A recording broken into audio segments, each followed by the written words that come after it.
موضوع الدرس فی احوال السعداء یوم القیامہ سورۃ الواقعہ تفسیر ابن کثیر۔ الحمد للہ رب العالمین والصلاة والسلام علی اشرف الانبیاء وسید المرسلین سیدنا محمد وعلی آلہ واصحابہ اجمعین۔ اللہم صل علی سیدنا محمد وعلی آل سیدنا محمد کما صلیت علی ابراہیم وعلی آل ابراہیم فی العالمین انک حمید مجید۔ اعوذ باللہ من الشیطان الرجیم، بسم اللہ الرحمن الرحیم۔ ثلۃ من الاولین وقلیل من الآخرین علی سرر موضونۃ متکئین علیہا متقابلین، یطوف علیہم ولدان مخلدون بأکواب واباریق وکأس من معین لا یصدعون عنہا ولا ینزفون، وفاکہۃ مما یتخیرون، ولحم طیر مما یشتہون، وحور عین کامثال اللؤلؤ المکنون، جزاء بما كانوا يعملون، لا يسمعون فيها لغوا ولا تأثيما إلا قيلا سلاما سلاما۔ قال المؤلف والمفسر رحمه الله تعالى أدام النفع بعلومه وعلومكم في الدارين آمين إلى أن قال وقوله تبارك وتعالى وفاكهة مما يتخيرون ولحم طير مما يشتهون، أي ويطوفون عليهم بما يتخيرون من الثمار۔ مفسر رحمۃ اللہ علیہ تفسیر فرماتے ہیں کہ وہ لڑکے جو ہیں وہ ان کے لیے ہر قسم کے پھل پسندیدہ لے کے پھریں گے۔ وهذه الآية دليل على جواز أكل الفاكهة على صفة التخير لها۔ اور مفسر رحمۃ اللہ علیہ فرماتے ہیں اس آیت سے علماء نے استدلال فرمایا ہے کہ پھلوں کے اندر بندہ اپنی پسند کی چیز بھی اٹھا سکتا ہے، یعنی کھانے میں تو جو آپ کے سامنے ہے وہاں کھائیں گے، لیکن پھل رکھے ہیں تو ایک آدمی کو وہ پھل پسند ہے وہ اٹھا لیتا ہے تو وہ جائز ہے، کیونکہ وہ فاکہۃ مما یتخیرون۔ ويدل على ذلك حديث اقراش بن ذؤيب الذي رواه الحافظ ابو يعلى الموصلي رحمه الله تعالى في مسنده۔ حدثنا العباس بن الوليد الطرسي قال حدثنا العلاء بن الفضل بن عبد الملك بن ابي صومة قال حدثنا عبد الله بن اقراش النبي اقراش بين ذؤيب ابن ذؤيب قال بعثني مرة في صدقات أموالهم إلى رسول الله صلى الله عليه وسلم، فقدمت المدينة فإذا هو جالس بين المهاجرين والأنصار، وقدمت عليه بإبل كأنها أروق الأغط، قال من الرجل؟ قلت إكراش بن ذؤيب، قال ارفع في النسب، فانتسبت له إلى مرة بن عبيد، وهذه صدقۃ مرۃ بن عبید۔ اب مفسر رحمۃ اللہ علیہ فرماتے ہیں کہ حضرت اقراش ابن ذؤیب فرماتے ہیں کہ مجھے صدقات کے لیے بھیجا گیا اور میں مدینہ منورہ میں آیا تو حضور صلی اللہ علیہ وسلم جو ہیں آپ بیٹھے ہوئے تھے مہاجرین و انصار کے درمیان میں، اور اس کے بعد وقدمت علیہ بابل، میں نے ایک اونٹ پیش کیا کأنہا عروق الارض، یہ اونٹ کی صفت ہے، یعنی گویا کہ وہ ایسی خوبصورت رگوں والا تھا۔ قال من الرجل؟ حضور نے فرمایا کہ یہ بندہ کون ہے جو اونٹ لایا ہے؟ قلت اقراش بن ذؤیب، میں نے کہا یا رسول اللہ صلی اللہ علیہ وسلم میرا نام اقراش بن ذؤیب۔ آپ نے فرمایا نہیں اور ذرا بیان کرو، صرف والد تک نہیں، یعنی اپنے نسب کو آگے بیان کرو۔ فانتصبت له، پھر میں نے بیان کیا، الی مرۃ بن عبید، میں اب مرۃ بن عبید تک لے گیا۔ وہذہ صدقۃ مرۃ بن عبید، میں نے کہا حضور یہ صدقہ، یہ مال جو ہے مرۃ بن عبید نے دیا ہے صدقات میں۔ فتبسم رسول اللہ صلی اللہ علیہ وسلم وقال هذه ابل قومی هذه صدقات قومی. حضور پاک مسکرائے اور آپ نے فرمایا یہ تو میری قوم میرے قبیلے کا صدقہ ہے. ثم امر بها ان تبسم بها ممن سمع ابل الصدقہ وزم الیہا. اس کے بعد حضور نے حکم دیا کہ ان کو نشان لگا دو صدقے کے اونٹوں کا اور ان میں شامل کرو. ثم اخذ بیدی. اس کے بعد حضور نے میرے ہاتھ کو لیا. فانطلقنا الی منزل ام سلمہ. حضور مجھے اپنی بیوی ام سلمہ کے گھر میں لائے. فقال هل من طعام. آپ نے فرمایا گھر میں کوئی طعام ہے. فَأَتَيْنَا بِجَفْنَةٍ كَالْكَسْأَةِ كَثِيرَةَ السَّرِيدِ وَالْوَزِرِ. کہتے ہیں کہ ایک بڑے پیالے میں انہوں نے ہمیں کھانا بھیجا جو سرید بھی تھی اور جس میں زیادہ یعنی اس کو وزر کہتے ہیں جس کو آپ شہم کہتے ہیں چربی. فَجَعَلَ يَأْكُلُ مِنْهَا فَأَقْبَلْتُ أَخْبَطُ بِيَدِي فِي جَوَانِبِهَا. حضور پاک نے بھی تناول فرمایا. اب میں کبھی ادھر سے تو حضور پاک صلی اللہ علیہ وسلم میرے ہاتھ کو پکڑ لیا. بِيَدِهِ الْيُسْرَى عَلَى يَدِي الْيُمْنَى فَقَالَ يَا إِكْرَاشِ كُلْ مِنْ مَوْضِعٍ وَاحِدٍ فَإِنَّهُ طَعَامٌ وَاحِدٌ. آپ نے فرمایا یہ ایک ہی قسم کا کھانا ہے مختلف تو نہیں ہے ایک جگہ سے کھاؤ. ثم أتينا بطبق فيه تمر ورطب شق عبید اللہ رطبا كان أو تمرا وجعلت آكل من بين يدي وجعلت يد رسول الطبق. فقال يا إكراش كل من حيث شئت فإنه غير لون واحد. اس کے بعد ہمارے لیے کھجوریں لائی گئیں. اب مفسر فرماتا ہے وہ خشک تھیں یا تر. یہ بات یاد نہیں ہے شک ہے راوی سے. میں پھر اپنے سامنے کھانے لگا. حضور نے فرمایا نہیں یہ تو مختلف قسم کی کھجوریں جہاں سے مرضی آئے کھاؤ. جب تو عام ایک ہو تو اپنے آگے کھاؤ. اگر چیزیں مختلف ہے کھجوریں مختلف ہیں کچھ خشک ہیں کچھ سبز ہیں تو جہاں سے مرضی آئے کھاؤ. ثم أتينا بماء فقط رسول اللہ صلی اللہ علیہ وسلم یدہ. پھر پانی آیا حضور پاک نے ہاتھ دھوئے. ومسح ببلل کفیہ وجہہ وذراعہ ورأسہ ثلاثا. اور اس کے بعد حضور صلی اللہ علیہ وسلم نے ہاتھ دھونے کے بعد وہ ہاتھ جو تھے اس سے اپنے چہرے پر اور اپنے ہاتھوں پہ پھیرا 3 دفعہ. اور اس کے بعد فرمایا یا اکراش وہذا الوضوء مما غیرت النار. تو آپ نے فرمایا یہ وضو ہے پکی ہوئی چیز کھانے کے بعد. وہ وضو شرعی مراد نہیں ہے وضو لغوی مراد ہے کہ آدمی ہاتھ دھوئے مزمزہ کرے اور ہاتھوں پہ مل لے یہ مراد. وهكذا رواه الترمذي مطولا وابن ماجه جميعا عن محمد بن بشار عن ابي الهذيل العلاء بن الفضل به. وقال الترمذي رحمه الله غريب لا نعرفه الا من حديثه. یعنی امام ترمذی نے فرمایا کہ حدیث غریب. وقال الامام احمد حدثنا بهز بن اسد وعفان. وقال الحافظ ابو يعلى حدثنا شيبان قالوا حدثنا سليمان بن المغيرة قال حدثنا ثابت قال لا حول إنا لله. قال أنس كان رسول الله صلى الله عليه وسلم تعجبه الرؤيا فربما رأى الرجل الرؤيا فسأل عنه إذا لم يكن يعرفه فإذا أثنى عليه معروف كان أعجب لرؤياه إليه. آپ کو خواب بڑے پسند ہوتے تھے آپ خواب پوچھتے تھے کہ بھی کسی نے دیکھا ہو. فأتت امرأة ایک عورت آئی. فقالت یا رسول اللہ رأيتك أني أتيت فأخرجت من المدينة وأدخلت الجنة. اس نے کہا حضور میں نے دیکھا کہ مجھے مدینہ منورہ سے نکالا گیا اور جنت میں داخل کیا گیا. فسمعت وجبت انتحبت لها الجنہ. اس کے بعد میں نے آواز سنی تو دیکھا کہ گویا جنت مشتاق ہے. فنظرت فإذا فلان ابن فلان وفلان ابن فلان وسمت 12 رجلا. اس نے 12 آدمیوں کے نام لیے کہ میں نے یہ بھی خواب میں دیکھے. قال النبی صلی اللہ علیہ وسلم قد بعث سریۃ قبل ذلك. حضور پاک نے جہاد کے لیے ان کو بھیجا تھا. کب وجیء بہم علیہم ثیاب طلسن تشقب اوداجہم کہ ان کے اوپر ریشم کے کپڑے ہیں اور ان کی گردنوں سے خون بہ رہا ہے.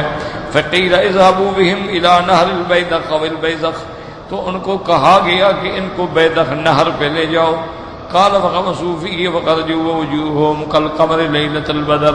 تو اس پانی میں ان کو نہلایا گیا، ان کو غوطہ لگایا گیا، اور جب وہ باہر نکلے تو ان کے چہرے ایسے چمک رہے تھے جیسے 14ویں کا چاند ہوتا ہے. فاتوا بصابة من ذهب فيها بصر. پھر برتن سونے کا جس میں کھجوریں تھی تازہ. فأكلوا من بصره ما شاءوا فما يقلبونها من وجه إلا أكلوا من الفاكهة ما أرادوا. جو چاہتے تھے وہ کھا رہے. وأكلت معهم فجاء البشير من تلك السرية فقال ما كان من رؤيا كذا وكذا فأصيب فلان وفلان حتى أدى 12 رجلا. ابھی وہ بی بی خواب بیان کر رہی تھی کہ خبر آ گئی کہ حضور پاک نے جو سریہ بھیجا تھا ان میں وہی 12 آدمی جو ہیں وہ شہید ہو چکے ہیں. فدعا رسول اللہ صلی اللہ علیہ وسلم فقال اسی رؤیا کے آپ نے دوبارہ اس بی بی کو بلایا، فرمایا اب تم پھر دوبارہ قصہ بیان کرو. فقصتها وجعلت تقول فجيء بفلان وفلان وكما قال. هذا لفظ ابي يعلى. قال الحافظ الضياء وهذا على شرط مسلم. على شرط مسلم بھی یہ روایت صحیح ہے کہ اللہ نے ان مجاہدین کو اتنا بڑا مرتبہ دیا اور بی بی نے خواب میں ساری تفصیلات دیکھ لی. وقال الحافظ ابو القاسم الطبراني حدثنا معاذ بن المثنى قال حدثنا علي بن المديني قال حدثنا ريحان بن سعيد بن عباد بن منصور ايوب النبي كلابة النبي اسمع ان صوبان قال قال رسول الله صلى الله عليه وسلم ان الرجل اذا نزع ثمرة من الجنة عادت مكانها اخرى. حضور پاک نے فرمایا کہ مومن قیامت میں جب جنت کے درختوں میں سے کسی پھل کو توڑے گا تو فوراً پھل لگ جائے گا. وقوله تبارک و تعالی ولحم طیر مما یشتهون. قال الامام احمد حدثنا سیار بن حاتم قال حدثنا جابر بن سلیمان الزبعی قال حدثنا ثابت بن انس رضی اللہ تعالی عنہ قال قال رسول اللہ صلی اللہ علیہ وسلم ان طیر الجنت کامثال البخت یرعی فی شجر الجنہ. حضرت انس رضی اللہ تعالی عنہ سے روایت ہے حضور پاک صلی اللہ علیہ وسلم نے فرمایا کہ جنت کے پرندے تو ایسے ایسے بڑے ہوں گے جیسے بختی اونٹ ہوتے ہیں، وہ جنت کے پھلوں اور درختوں میں سے کھاتے ہوں گے. فقال ابو بکر یا رسول اللہ ان هذه لطیر نائمہ. حضرت ابو بکر نے فرمایا کہ ہاں وہ پرندے جو ہیں بڑے پسندیدہ ہوتے ہیں. حضور پاک نے فرمایا کلھا انعم منها، تم اس سے بھی زیادہ پسندیدہ چیزیں کھاؤ گے. قالها ثلاثا وانی لارجو ان تكون ممن یاکل منها. حضور نے فرمایا ابو بکر مجھے امید ہے تمہیں بھی اللہ تبارک و تعالی وہ پرندے نصیب فرمائیں گے. انفرد به احمد من هذا الوجه. فروى الحافظ ابو عبد الله المقدسي في كتابه صفة الجنة من حديث اسماعيل بن علي الحطمي عن احمد بن علي الحيوتي عن عبد الجبار بن عاصم بن عبد الله بن زياد عن زرعة عن نافع عن ابن عمر رضي الله تعالى عنهما قال ذكرت عند النبي صلى الله عليه وسلم وقال رسول يا ابا بكر هل بلغك ما توبا. حضرت ابو بکر رضی اللہ تعالیٰ عنہ فرماتے ہیں حضرت عبداللہ ابن عمر رضی اللہ تعالیٰ عنہ فرماتے ہیں کہ میں نے حضور کے سامنے توبہ کا ذکر کیا تو حضور پاک نے فرمایا کہ یا ابا بکر هل بلغک ما توبہ، تمہیں پتہ ہے کہ وہ توبہ کیا چیز ہے؟ قال اللہ ورسولہ اعلم. نے کہا اللہ کا رسول جانتے ہیں، مجھے علم نہیں. قال طوبى شجرة في الجنة ما يعلم طولها إلا الله يصير أكتاده نفسها 70 خريفا ورقها الحلل يقع عليه الطير. آپ نے فرمایا کہ وہ ایسا درخت ہوگا کہ اس کے طول کو اللہ کے سوا کوئی نہیں جانتا، اس کے شاخوں کے سائے میں 70 سال تک سوار چلتا رہے گا، اتنا سایہ ہوگا، اور اس کے ورق جو ہیں وہ ایسے ہوں گے جیسے زیور ہوتے ہیں سرحلل، یک ولیت طیر، اس کے اوپر پرندے بیٹھے ہوں گے کامثال البخت، بختی کی طرح. فقال ابو بکر یا رسول اللہ ان هناك طیرا نائما قال انعم منه من یاکله وانت منهم ان شاء اللہ تعالی، تم بھی ان لوگوں میں ہے جو وہاں کے اس سے بھی زیادہ اعلیٰ پرندوں کو کھائیں گے. وقال قتادہ فی قوله تبارک وتعالی لحم الطیر مما یشتهون. وذکر لنا ان ابا بکر رضی اللہ تعالی عنہ قال یا رسول اللہ انی ارا طیرها نائمتا کاہلها نائمون، یعنی وہاں کے پرندے بھی پسندیدہ ہوں گے جیسے کہ وہاں جنت میں جانے والے جو ہیں پسندیدہ ہوں گے. قال من یاکلها والله یا ابا بکر انا منها وانها لامثال البخت وانی لاحتسب على الله ان تاكل منها یا ابا بکر. وقال ابو بکر بن الدنیا قال حدثني مجاہد بن موسیٰ قال حدثنا مالک بن عیسیٰ قال حدثني ابن اخي ابن شهاب النبي عن مالك رضي الله تعالى عنه ان رسول الله صلی اللہ علیہ وسلم سئل عن الکوثر، حضور پاک صلی اللہ علیہ وسلم سے سوال کیا گیا کہ یا رسول اللہ صلی اللہ علیہ وسلم وہ کوثر کیا چیز ہے جس کا اللہ نے آپ سے وعدہ فرمایا انا اعطیناک الکوثر. فقال نہر اعطانیہ ربی عز وجل، آپ نے فرمایا کوثر جو ہے وہ ایک نہر ہے جنت میں جو اللہ تبارک و تعالی نے مجھے عطا فرمائی ہے. اشد بیاضا من اللبن واحلی من الاصل، اس کا پانی جو ہے وہ دودھ سے بھی زیادہ سفید ہوگا اور شہد سے زیادہ میٹھا ہوگا. فی طیور اعناقها یعنی کاعناق الجزر، اس کے اندر ایسے پرندے ہوں گے جن کی گردنیں ایسے ہوں گی جیسے اونٹوں کی گردنیں. فقال انا لنائمۃ قال رسول اللہ صلی اللہ علیہ وسلم آکلها انعم منها، انہوں نے کہا حضور یہ تو بڑا بہترین، آپ نے بتایا کھانے والا اس سے بھی اچھا ہے نا. وقد رواه الترمذي عن حميد عن نبي محمد بن عبد الله بن شهاب النبي وقال حسن عن انس وقال رياض حدثنا ابي قال حدثنا علي بن محمد التنافسي قال حدثنا ابو معاويه بن عبد الله بن وليد الوصافي عن عطية الاوفي عن ابي سعيد الخدري رضي الله تعالى عنه قال قال رسول الله صلى الله عليه وسلم ان في الجنة لطيرا فيه 70,000 ريشة، جنت میں ایسا پرندہ بھی ہوگا جس کے 70,000 پر ہوں گے. فَيَقَعُ عَلَى صَافَةِ رَجُلٍ أَهْلِ الْجَنَّةِ فَيَنْتَفِضُ فَيَخْرُجُ مِنْ كُلِّ رِيشَةٍ يَعْنِي لَوْنًا أَبْيَضَ مِنَ اللَّبَنِ وَأَلْيَنَ مِنَ الزَّبَدِ وَأَعْذَبَ مِنَ الشَّهْدِ، اور وہ جناب دسترخوان پلایا جائے گا مومن کے اور پھر اس کے ہر پر کا الگ رنگ ہوگا. أَبْيَضَ مِنَ اللَّبَنِ سفید دودھ سے بھی، الین من الزبد نرم ایسے ہوگا جیسے مکھن سے بھی زیادہ، واعذب من الشہد شہد سے بھی زیادہ میٹھا ہوگا. لیس منها لون یشبہ صاحبہ سمیتین، یعنی ایک رنگ جو ہے وہ دوسرے سے نہیں ملتا ہوگا. جب مومن کھا لیں گے وہ پھر اڑ جائے گا، زندہ ہو جائے گا. ھذا حدیث غریب جدا فالوصافی و شیخ ضعیفان، اس کے اندر دو راوی جو ہیں وہ بہت ضعیف ہیں. ثم قال ابن ابي حاتم حدثنا ابي قال حدثنا عبد الله بن صالح كاتب الليث قال حدثني الليث قال حدثنا خالد بن يزيد عن سعيد بن ابي هلال النبي حازم بن عطاء قال ان طائر الجنة امثال البخت یأکل من ثمرات الجنت ویشرب من انہار الجنہ، وہ پرندے جنت کے گھاس کھائیں گے، جنت کا پانی پئیں گے. فیصطففن له فاذا اشتہا منها شیئا اتی حتی یقع بین یدیہ، وہ صفیں باندھ کے کھڑے ہوں گے پرندے، مومن اشارہ کرے گا تو حاضر ہو جائیں گے. فیاکل خارجی و داخل میں تیرو، مومن اس کو کھائے گا اندر سے باہر سے، اس کے بعد پھر وہ زندہ ہو جائیں گے. لم ينقص منه شيء، اس سے کوئی کمی نہیں ہوگی.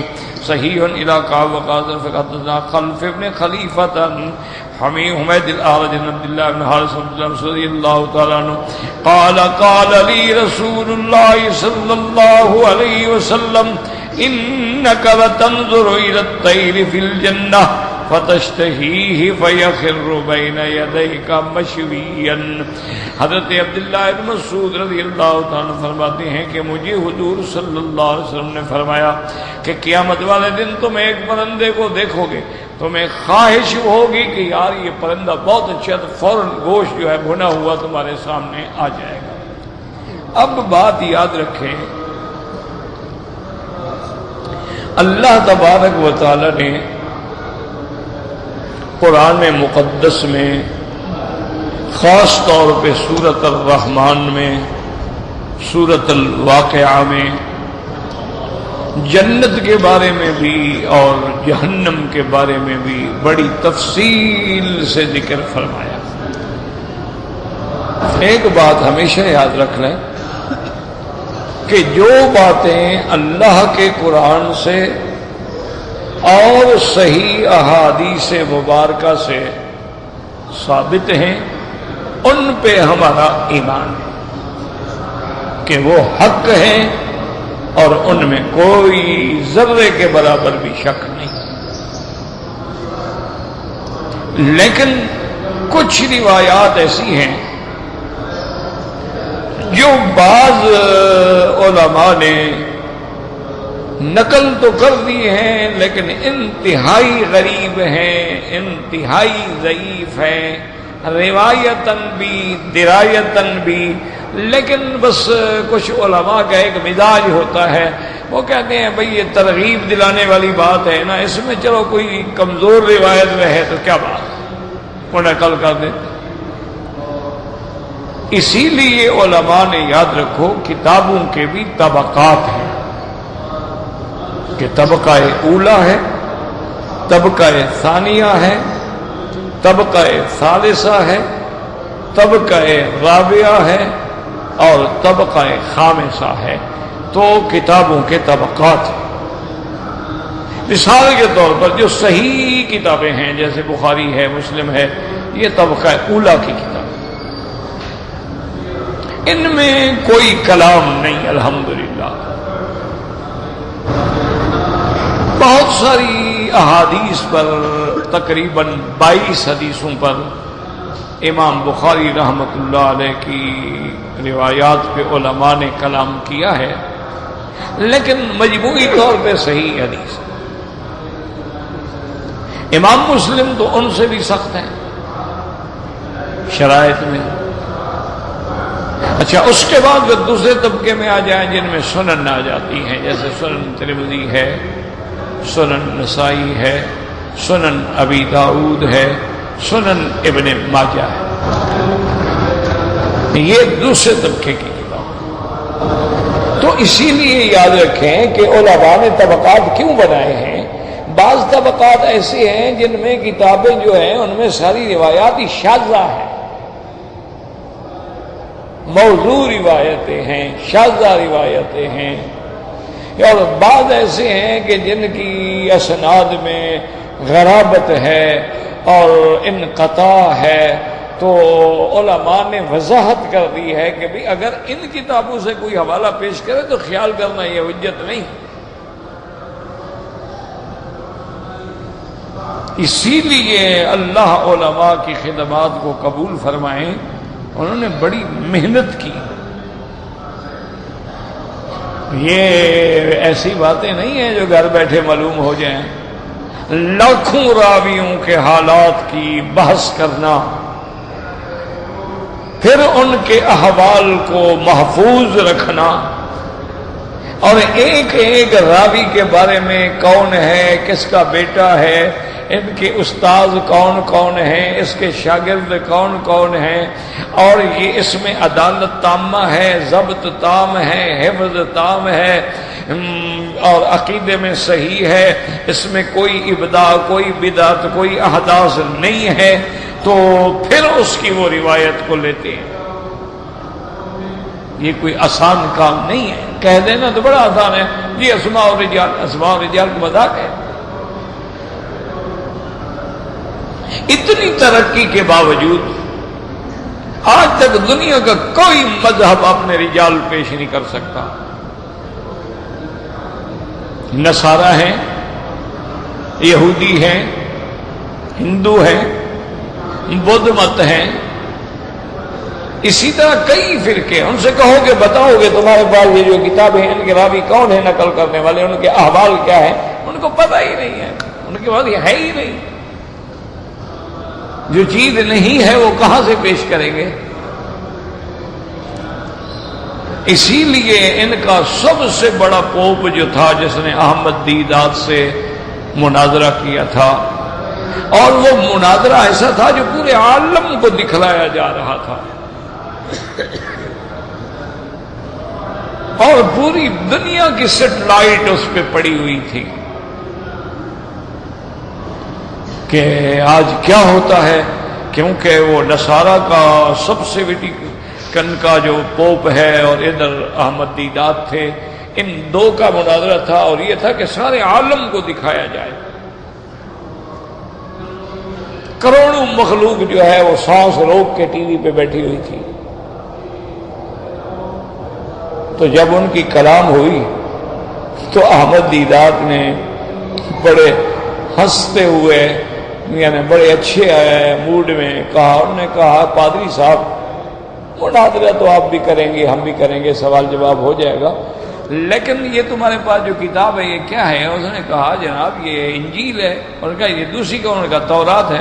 اس نے کہا اس کا میں آپ کو بتاتا ہوں مثال کے طور پہ صفحہ 300، یہ 2 صفحے آپ ایسے کھڑے ہو کر اسی عالم کے سامنے پوری دنیا دیکھ رہی ہے اور سن رہی ہے، یہ 2 صفحے پڑھ دو، تم صرف پڑھ دو، میں مناظرہ ہار گیا.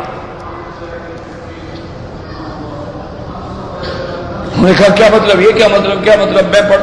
انہوں نے کہا بھائی جب آپ پڑھیں گے دنیا سنے گی نا،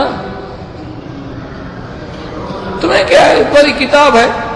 اچھا تم مجھے چیلنج کرو یہ قرآن شریف کے فلاں صفحے سے پڑھو، میں پڑھتا ہوں. تم مجھے چیلنج کرو جی بخاری شریف اور مسلم شریف کے صفحہ فلاں سے پڑھو، میں پڑھنے کے لیے تیار ہوں. تم بھی تو پڑھو نا، لوگ سنیں تو صحیح تمہاری کتاب میں کیا لکھا ہوا ہے.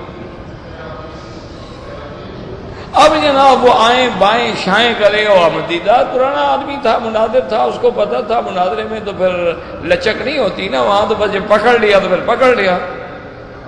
تو اس نے کہا دیکھو بات سنو، اس نے کہا میں سارے عالم کو خطاب کر کے کہتا ہوں اگر یہ سچا ہے اور اس کا مذہب سچا ہے، اس کی کتاب سچی ہے، یہ کیوں نہیں پڑھتا؟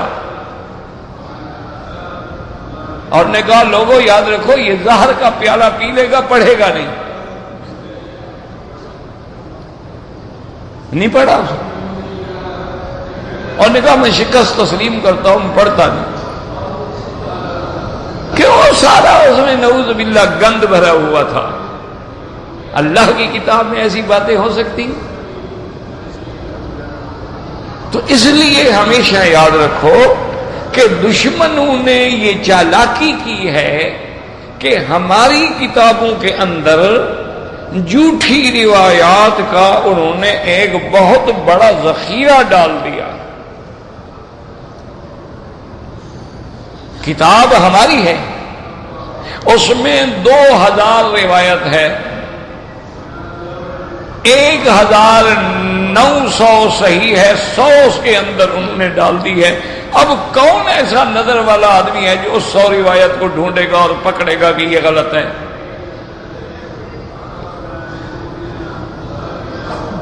اس طرح انہوں نے دھوکے دیے ہیں. اچھا کچھ انہوں نے یہ کیا ہے کہ وہ آپ کو روایت پیش کریں گے کہ جی امام ترمذی رحمت اللہ علیہ نے یہ اپنی کتاب میں لکھا ہے. اب آدمی کا ایک دفعہ تو زمین پاؤں سے نکل جاتی ہے نا بھائی، اگر امام ترمذی نے لکھا ہے تو بس بات ختم ہو گئی، بڑا آدمی ہے. لیکن وہ امام ترمذی کی نہیں ہوتی، وہ روایتیں ہوتی ہیں ترمذی حکیم نوادر الاصول والے کی، اس کا نام بھی ترمذی ہے. وہ اس کی روایتیں ہماری کتابوں میں ڈال کے امام ترمذی کے کھاتے میں ڈال دیتے ہیں، حالانکہ وہ امام صاحب کی نہیں ہے. اسی طریقے سے آپ دیکھیں گے کہ انہوں نے یہ بھی حربہ کیا ہے کہ محمد بن جریر طبری یہ اہل سنت کا امام ہے، اسی طرح ایک شخص گزرا، ان کا نام بھی محمد ابن جریر طبری تھا، وہ شیعہ کا امام ہے، تو اس کی روایتیں ہماری تفسیر میں ڈال دیتے ہیں کہ جی محمد ابن جریر طبری نے فرمایا ہے، حالانکہ وہ شیعہ راوی کی باتیں ہیں، اس کا ہمارے امام سے کوئی تعلق نہیں، لیکن وہ ڈال دیتے ہیں۔ تو یہ بھی ایک انداز ہے۔ اچھا، کچھ ہمارے جو بزرگ جو ہیں وہ صوفی، جب آدمی پیر ہو جاتا ہے نا تو وہ پھر ڈھیلا تو ہو جاتا ہے نا، پیر بن نہیں سکتا نا جب تک ڈھیلا نہ ہو۔ اس لیے ہمارے اساتذہ فرماتے تھے کہ جس سند میں کسی پیر کا نام آ جائے یا صوفی کا تو خیال رکھنا وہ ڈھیلا ضرور ہوگا، کیوں؟ پیری نہیں چلتی نا جی، اس کو تو پھر سب کچھ کرنا پڑتا ہے نا، سننا پڑتا ہے، سہنا پڑتا ہے۔ تو کچھ ایسے بھی تھے، انہوں نے نعوذ باللہ جھوٹی روایتیں لے لی حضور کی شان میں، صحابہ کی شان میں۔ جب ان سے کہا گیا حضرت یہ تو حضور کا فرمان ہے، من کذب علیہ متعمدا، جو میرے اوپر جھوٹ بولے اور اس کو جہنم میں اپنے ہاتھوں سے ٹھکانہ بنا لے، آپ یہ کیا کرو؟ نے کہا یار تم نے سمجھا نہیں نا، حضور نے فرمایا من کذب علیہ، جو مجھ پہ جھوٹ بولے، ہم تو آپ کے لیے جھوٹ بول رہے ہیں نا، آپ پر تو جھوٹ نہیں بول رہے ہم۔ انہوں نے کہا اللہ کے بندے ہم تو حضور کے لیے جھوٹ بول رہے تھے کہ لوگوں کو زیادہ محبت ہو مدینہ پاک کی، اس لیے ہم نے ایسی روایتیں بنا دی ہیں مدینہ پاک کی فضیلت میں۔ تو وہ اس دھوکے میں مارے گئے، حالانکہ وہ بھی گناہ ہے۔ حضور کے نام پہ بناؤ، حضور کے لیے بناؤ، جب تم ایک غلط حدیث کو نسبت کر رہے ہو حضور کی طرف، حضور نے نہیں فرمایا لیکن تم کہتے ہو قال رسول اللہ، یہ سب سے بڑا جرم ہے۔ اس لیے ہمیشہ یاد رکھو کہ ہماری اپنی کتابوں کے اندر بھی بہت ساری ایسی چیزیں ہوتی ہیں، اگر عالم مطالعہ نہ کرے، نظر نہ رکھے تو مارا جائے۔ اس لیے بڑا خیال رکھنا پڑتا ہے۔ اس لیے آپ دیکھیں کہ قرآن میں علماء نے کتنی محنت کی ہے، انہوں نے اس پر بھی بحث کی ہے کہ یہ آیت مکی ہے، یہ مدنی ہے، یہ سفری ہے یا حضری ہے، یہ لیلی ہے یا نہاری ہے، یہ سیفی ہے یا شتوی ہے۔ اتنا بھی انہوں نے بحث کیا کہ یہ آیت جو ہے مدینے میں اتری، مکے میں، سفر میں اتری کہ حضر میں، دن میں اتری کہ رات میں، اور کن کن واقعات کے بارے میں ایک ایک، تاکہ محفوظ رہے اور کوئی دھوکہ نہ دے سکے۔ لیکن بہرحال تو اسی لیے میں نے یہ ساری بحث کی ہے کہ بعض لوگ جنت کی روایات میں ایسی روایتیں بھی ڈال دیتے ہیں، وہ ایسی حوریں ہوں گی اور پھر مومن اس سے 70 سال تک جماع کرتا رہے گا، یعنی بس اسی لیے اللہ نے ہمیں بھیجا ہے وہاں جا کے بس یہ جماع ہی کرتے رہے 70 سال۔ اب جب یہ باتیں کافر پڑھے گا، مخالف پڑھے گا، وہ کہے گا یار اللہ میاں نے بڑی مزیدار جنت بنائی ہوئی آپ کی، وہاں تو پھر عیش ہی عیش ہیں۔ کوئی عقل کی بات ہے کہ ایک آدمی 70 سال جماع میں لگا رہے گا؟ تو یہ باتیں جو ہیں دشمنوں نے ڈالی ہوئی ہیں۔ میرے کہنے کا مقصد یہ ہے کہ جب جنت جہنم کے بارے میں باتیں پڑھو تو دیکھ لیا کرو کہ حدیث صحیح ہے، طبقہ اولا کی ہے، راوی کون ہے، نقل کرنے والا کون ہے، علماء کا فیصلہ کیا ہے، اس پر یہ نہیں کہ جو کتاب میں لکھا ہوا ہو کہتا ہے اچھا جی ابن کثیر میں لکھا ہوا ہے، ابن کثیر میں تو بہت کچھ لکھا ہوا ہے۔ اب ابن کثیر، حافظ ابن کثیر بیچارے کا قصور کیا ہے؟ اس کی قبر پہ اللہ کروڑوں رحمت کرے، اس کو تو پتہ ہی نہیں ہوگا کہ میری کتابوں میں کیا کیا داخل کیا گیا۔ کیوں؟ بڑے بڑے لوگ ہیں نا بھائی۔ اب تم دیکھو کہ امام حاکم کتنا بڑا آدمی ہے، آپ کتابیں پڑھیں گے، رواہ الحاکم قال الحاکم قال، وہ شیعہ ہے، پرلے درجے کا کٹر شیعہ ہے۔ اس نے جتنی روایتیں حضرت معاویہ کے بارے میں ذکر کی وہ ساری جھوٹ ہیں. اسی طرح آپ دیکھیں کہ زمخشری کتنا بڑا آدمی ہے، کتنا بڑا آدمی ہے، جس نے تفسیر لکھی ہے. علماء پڑھاتے ہوئے دنگ ہو جاتے ہیں. علماء یعنی آج کل بیضاوی پڑھانے والے استاد مر گئے، لیکن وہ خود کون ہے؟ معتزلی ہے. خود ہدایت میں نہیں تھا. کتنے بڑے بڑے لوگ ہیں وہ تمہارے بن کے تمہارے نام سے اندر سے معتزلی تھے، اندر سے وہ خارجی تھا، اندر سے وہ ناصبی تھا، اندر سے وہ رافضی تھا، جس کا پتہ ہی نہیں چلا کسی کو. جب پتہ چلا تو وقت گزر گیا، کتابیں تو پہنچ گئی نا دنیا میں. تو اس لیے ہمیشہ یاد رکھیں کہ ایک تو قرآن پڑھنا ہو، تفسیر پڑھنی ہو، کسی ذمہ دار عالم کی تفسیر پڑھا کر، جس کے علم کے بارے میں لوگوں کو یقین ہو. کیونکہ آج کل بہت سارے لوگ ہیں، اللہ ان کی محنت قبول فرمائے، ان کی غلطیاں معاف فرمائے، انہوں نے مطالعے کے زور پر تفسیریں لکھ ڈالی ہیں. وہ کسی مدرسے میں نہیں پڑھے، کسی استاد سے نہیں پڑھے، ان کو قواعد کا کوئی پتہ نہیں. انہوں نے اسٹڈی کی، 10-20 تفسیریں منگوا لی، ان کو پڑھتے گئے اور ان میں سے ان کی روشنی میں ایک کتاب خود لکھ ڈالی. تو ان لوگوں کو پھر ایسی ایسی ٹھوکریں لگی ہیں. اللہ معاف فرمائے، اللہ معاف فرمائے، بس مر گئے ہیں تو اللہ معاف ہی کر دے. بعض لوگوں نے نعوذ باللہ یعنی اندازہ کریں علامہ مشرقی جیسا آدمی نماز کا انکار کر گیا.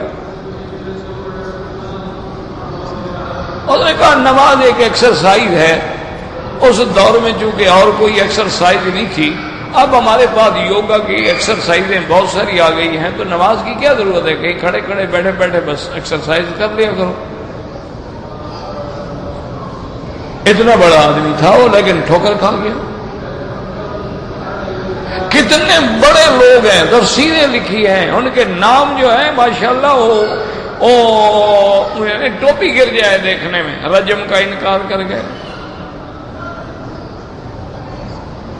انہوں نے کہا جی رجم جو ہے عورت کو مرد کو زنا پتھر مار مار کے مار ڈالو، یہ کوئی قرآن حدیث کا حکم ہی نہیں ہے.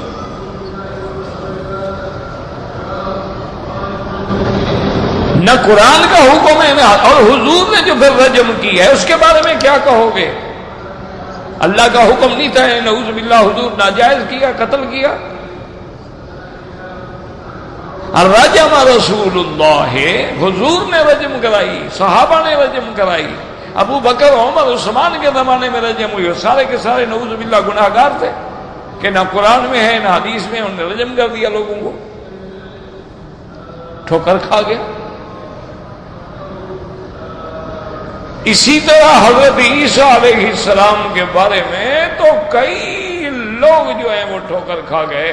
بڑے بڑے ہمارے اہل سنت والجماعت کے بڑے اسکالر اور بڑے کتابیں لکھنے والے، انہوں نے کہا جی اصل بات یہ ہے کہ یہ امر مشتبہ ہے، پتہ نہیں اٹھائے گئے نہیں اٹھائے گئے، یا شان بلند کر دی گئی، پتہ نہیں زندہ ہیں، پتہ نہیں فوت ہو گئے ہیں. بہرحال یہ مشتبہ معاملہ ہے. آدمی کی کوئی بھی رائے ہو تو فرق نہیں پڑتا. یعنی کوئی زندہ مانے تب بھی مسلمان ہے اور مردہ مانے تب بھی مسلمان ہے. وہ تو کافر ہے مردہ مانے تو. اس کی رفع حقیقی ہے، اللہ نے آسمانوں پہ اٹھایا ہے اور متواتر احادیث ہیں. حضور نے فرمایا عیسیٰ علیہ السلام زندہ آسمانوں سے اتریں گے. کہتے کہ پتہ نہیں. وما قتلوہ وما صلبوہ ولکن شبہ لہم، بس یہ امر مشتبہ قسم کا ہے، کوئی حقیقت نہیں ہے. اور دجال، انہوں نے کہا ہاں دجال کے بارے میں بہرحال یوں سمجھ لو کہ یہ بھی دجال والا قصہ جو ہے نا یہ بھی ایک افسانہ ہے، کوئی حقیقت نہیں ہے. سینکڑوں متواتر حدیثیں ہیں دجال کے بارے میں اور وہ کہتے ہیں افسانہ ہے. حضور پاک نے اتنا فرمایا کہ ہر پیغمبر نے اپنی امت کو دجال سے ڈرایا ہے، لیکن جتنا میں نے واضح کر دیا ہے ایسے کسی پیغمبر نے نہیں کیا۔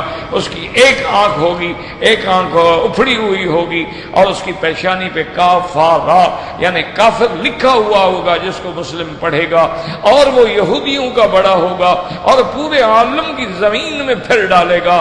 استدراجی طور پر زمین سمندر اس کے تابع ہوں گے، لیکن عیسیٰ ابن مریم آ کے انہ یقتل الدجال بباب اللد، وہ دمشق میں باب اللد کے پاس یہ کھڑا ہوگا اور عیسیٰ علیہ السلام آئیں گے اور آ کر دجال کو قتل کریں گے، اور اس بدبخت کی جب عیسیٰ علیہ السلام پہ نظر پڑے گی، یذوب کما یذوب الملح فی الماء، وہ ایسے پگھل جائے گا جیسے نمک پانی میں پگھل جاتا ہے۔ کہہ دینا کہ افسانہ ہے۔ حضور پاک کو تو خود بھی شبہ تھا کہ ابن جو آپ کے زمانے میں تھا کہ شاید یہ ہو، لہذا یہ تو ایک افسانہ ہے، کوئی حقیقت نہیں ہے۔ اب تفسیر میں اچھا اب آدمی کے دماغ میں ہو کہ یہ تو بہت بڑا اسکالر ہے، بہت بڑا اسکالر ہے، تو اور پھر آگے جب یہ پڑھے گا کہ یار اس کی بات کو ٹھیک ہی لگتی ہے، مولوی کو زیادہ ہی بتلاتے ہیں نا، اب دجال آئے گا، پھر وہ زمین کو کہے گا خزانے نکالو، اور بندے کو کہے گا مار دو، پھر کہے گا اٹھ کے زندے ہو جاؤ۔ یار یہ کیا ہے یار، ڈرامہ ہے، افسانہ ہے، اور کیا ہے یار۔ یہ آدمی ٹھیک ہے، پڑھا لکھا ہے نا، اس نے صحیح بات لکھی ہے۔ انا للہ و انا الیہ راجعون۔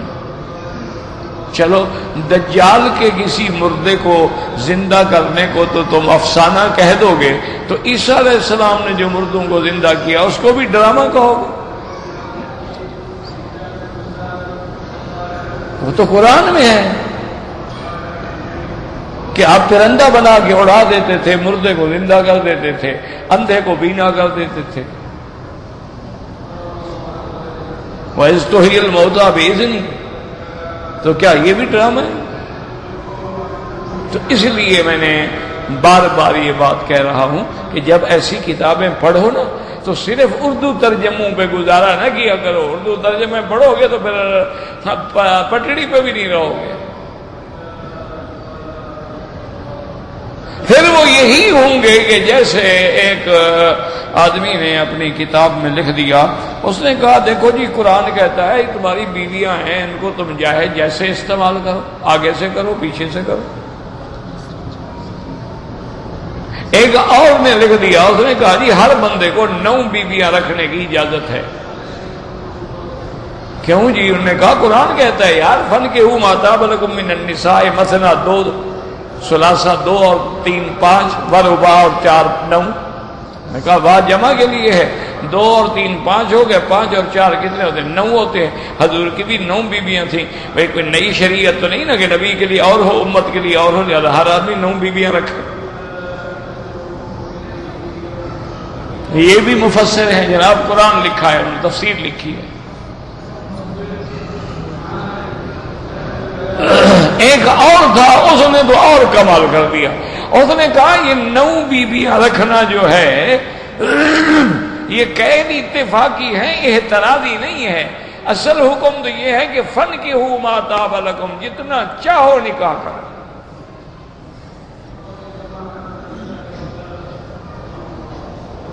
اس نے وہ ایک شیعہ کا مولوی تھا، مر گیا،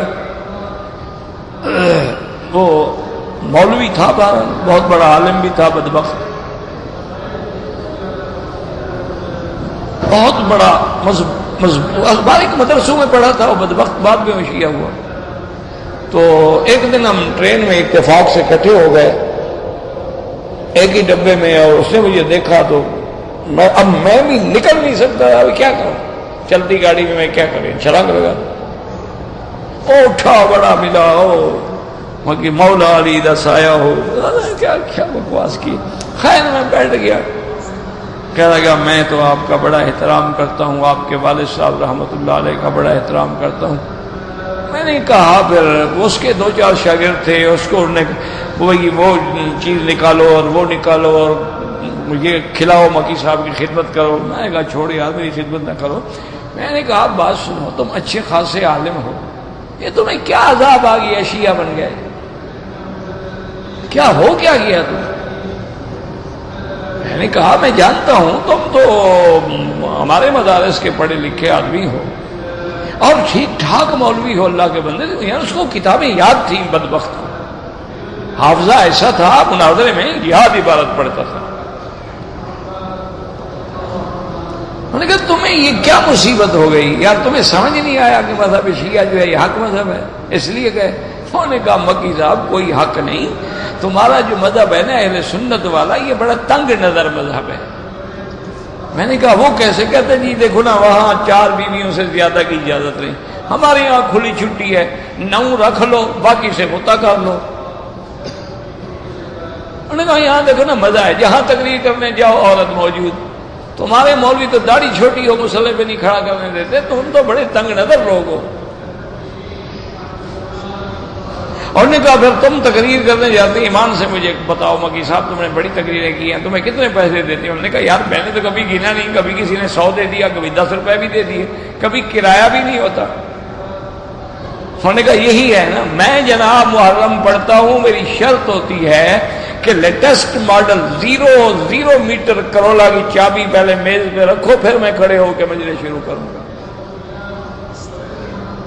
انہوں نے کہا بدبخت تم اسی لیے شیعہ بنے؟ کہتے اور کس لیے بنا ہوں؟ یہ عورت اور دولت کے لیے بنا ہوا اور کس لیے؟ مجھے پتا نہیں ہے کہ یہ باطل مذہب ہے۔ انہوں نے کہا میں خود مولوی ہوں، میں جانتا ہوں یہ جھوٹے ہیں، یہ کوئی مذہب ہے؟ یہ تو ایک صحابہ کے خلاف چلی ہوئی عجمی تحریک ہے، یہ کوئی مذہب شذب تھوڑا ہے۔ تو میں نے کہا بدبخت تو جان تو کہہ دے یار مکی صاحب بس مرنے سے پہلے توبہ کر دوں گا، ابھی مجھے تم تنگ نہ کرو۔ ہو میں نے کہا مرنے سے پہلے توبہ کر لو، کیا گارنٹی ہے توبہ کرنے کا؟ اللہ موقع ہی نہ دے۔ اور کہتے یار ایسی بری باتیں کیوں کرتے ہو، تم آرام کرو، میں مرنے سے پہلے توبہ کر دوں گا، مجھے پتہ ہے یہ باطل مذہب ہے، میں دولت اور عورت کے لیے شیعہ بنا ہوں، سیدھی سی بات ہے۔ بالکل کچھ اس کی آنکھیں بھی یوں نہ ہوں، بالکل اکڑ کے بات۔ میں شرم ہوتا ہے نا آدمی کو، جھوٹا ہوا آدمی۔ اچھا پتہ نتیجہ کیا ہوا؟ آپ گاڑی پہ آ رہے تھے، ایکسیڈنٹ ہوا، زبان سے لفظ ہی نہیں نکلا، ٹکڑے ٹکڑے ہو گئے، کب توبہ کی ہوگی؟ انا للہ و انا، دعا کرو اللہ ہمیں حق پہ رکھے، اللہ ہر باطل فرقے سے محفوظ رکھے، اللہ تبارک و تعالی ہمیں حضور کا غلام بنائے، صحابہ، اہل بیت، ائمہ محدثین، ائمہ فقہاء، اولیاء، علماء کا غلام بنائے، اور اللہ ہمیں اپنی رحمت سے بھٹکنے سے بچائے۔ ہم کیا ہیں، ہماری کیا طاقت ہے؟ لیکن اسی لیے ہم کہتے ہیں کہ بھئی علماء سے پڑھا کرو۔ علماء سے کیوں؟ ان کو تجربہ ہو جاتا ہے، وہ حدیث پڑھتے ہوئے سمجھ جاتے ہیں کہ یہ روایت ٹھیک نہیں، رات دن تجربہ ہو جاتا ہے۔ جی کچھ سوالات ہیں، چلو دے دو۔ اچھا بھائی، اپنا ایک ساتھی نے، بہرحال دیکھو جی، امانت میں جو خیانت کرے وہ بہت بڑا مجرم ہے۔ اسی طرح اگر کسی آدمی نے حرام مال کھایا ہے بہت بڑا مجرم ہے، جیسے حدیثوں میں آتا ہے اللہ اس کا حج قبول نہیں فرمائیں گے، لیکن فرائض تو اتریں گے نا۔ ایک آدمی نے فرض نماز پڑھی ہے، کتنا گناہ گار ہو، فرض تو اتر گیا، باقی قبول کا مقام جو ہے وہ اللہ پاکیزہ چیزوں کے بغیر قبول نہیں فرماتا۔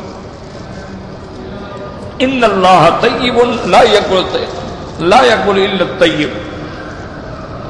کہتے جی اردو زبان کی کوئی، میرا بھائی مجھے اردو زبان کی کتابوں کا زیادہ علم نہیں ہے، آپ ایسا کریں کسی مکتبے میں چلے جائیں، وہاں جا کے پوچھ لیں ان سے حدیث کی کون کون سی کتاب ہے اردو میں، اور تفسیر کی کون کون سی ہے، پھر یہ بھی پتہ کریں وہ کس کی لکھی ہوئی ہے۔ ایسے تو سینکڑوں کتابیں چھپ گئی ہیں، ایسے ہر کتاب۔ اور پھر تم سب سے پہلے یہ دیکھو تمہارے اندر خود استعداد ہے اس کو سمجھنے کی، نہیں ہے تو پھر پڑھ کے تم زیادہ خراب ہو جاؤ گے۔ اپنے آپ کو محدود رکھو۔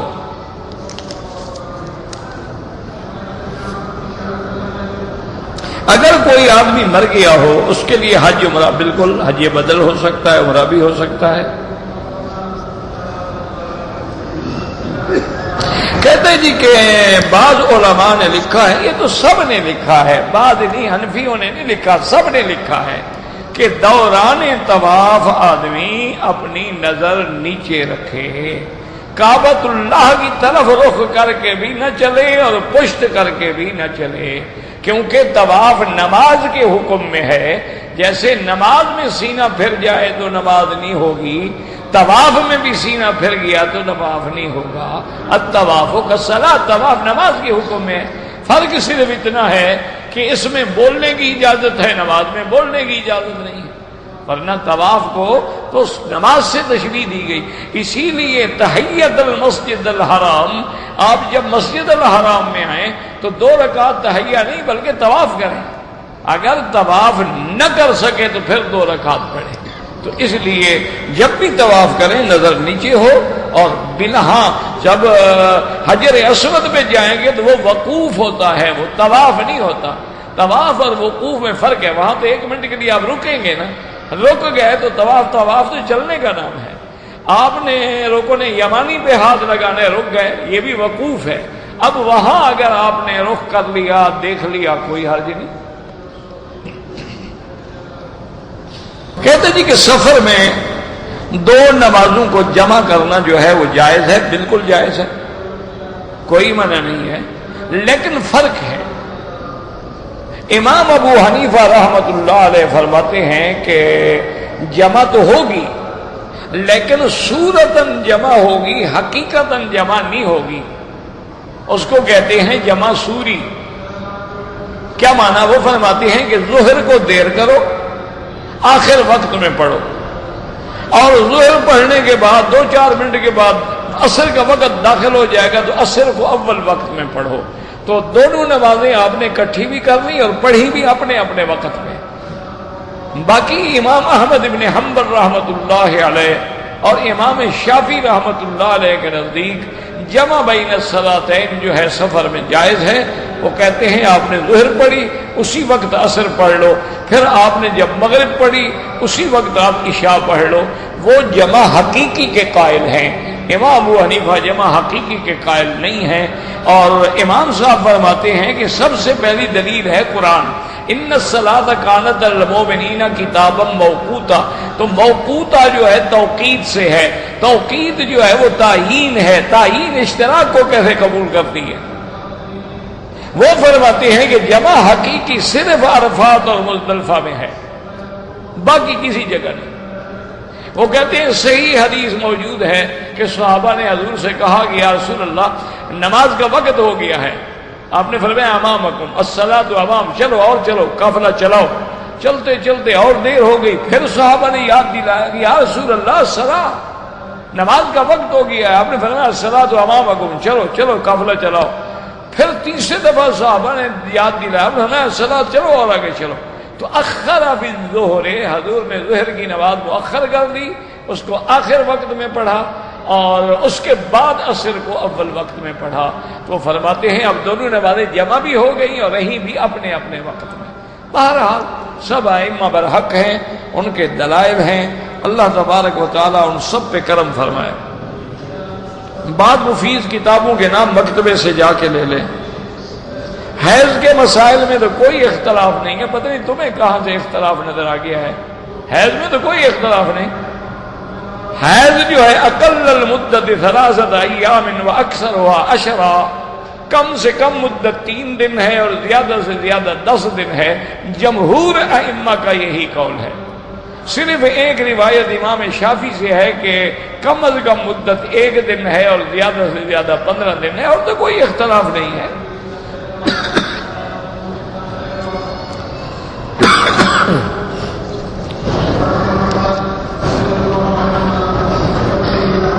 گم شدہ چیز کے لیے کوئی وظیفہ پڑھا جاتا ہے، وظیفے آتے تو میں 2.5-3 مہینے سے کھانستا رہتا، خود نہ پڑھ لیتا۔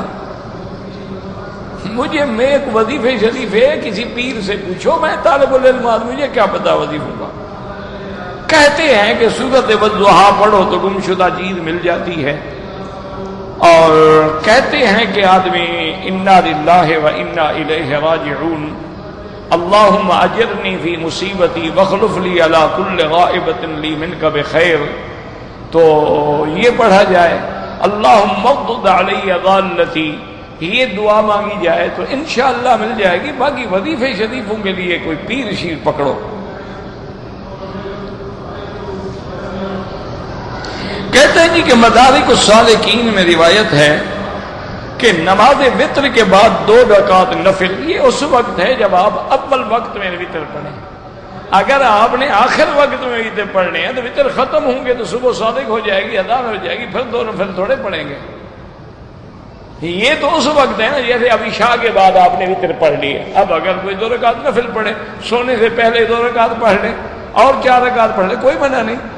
لیکن اگر آپ تہجد میں پڑھ رہے ہیں تو پہلے تہجد پڑھیں گے اور آخر میں وتر پڑھیں گے۔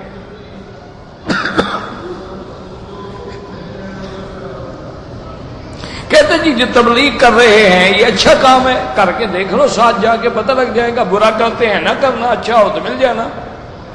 نہ قرآن حدیث کی تبلیغ کرنا، لوگوں کو کلمہ سکھانا یہ برا کام ہے؟ کیا خیال ہے آپ؟ ڈاکہ سکھاتے ہیں، چوری سکھاتے ہیں، کوئی کیمرے پہ فوٹو کھینچنا سکھاتے ہیں، کیا سکھاتے ہیں آخر آپ؟ انا للہ و انا الیہ راجعون۔ یزید ابن ابو سفیان جو ہے وہ صحابی تھا، صحابی نہیں تھا، تابعی تھا۔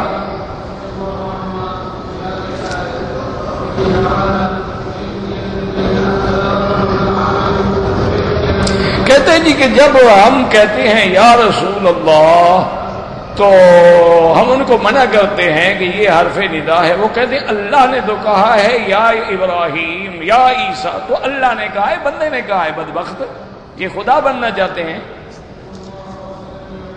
آدمی ہیں، جانور ہیں، وہ تو خدا مخاطب کر رہا ہے، خدا کے سامنے ہر چیز ہے، اس کے لیے خطاب کرنا کیا ہے؟ اللہ سے کوئی شرک کا خطرہ تھا؟